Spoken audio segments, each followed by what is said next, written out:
Hey everybody, it's Robert again, and I have another grading question for you, another course prep question for you.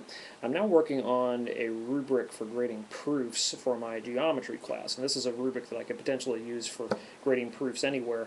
And I have a question, okay?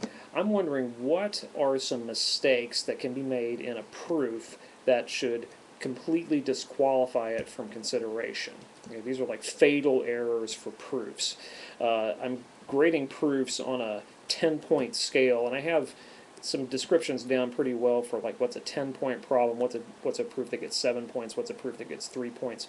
But I'm wanting to come up with some options for giving proofs like 1 point if anybody makes any of the following mistakes. I'm looking to screen out proof errors that are so bad and that students should be so over by the point they're juniors and seniors that the sheer act of making the mistakes should basically send the student home and say try again or get a 1 out of 10 automatically.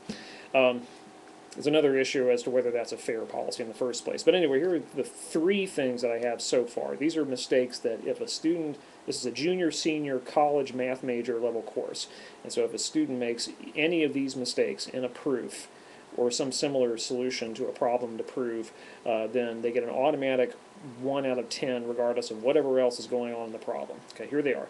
First of all, anytime a student tries to prove a general statement by giving just a few examples, like trying to prove the Pythagorean theorem by giving 3 Pythagorean triples and saying, oh, well, it works for these 3, it must work for everything. Second, any case where you're proving a conditional statement, if A, then B, and you end up assuming B in some place, assuming what you're trying to prove. Thirdly, if you're trying to prove a biconditional statement, an A if and only if B statement, and you just don't even consider proving the only if part of the statement. You only prove if A, then B, but don't do if B, then A. First of all, do you think those are serious enough to warrant just complete bankruptcy on that problem? And secondly, if you can think of any more that do, leave them in the comments.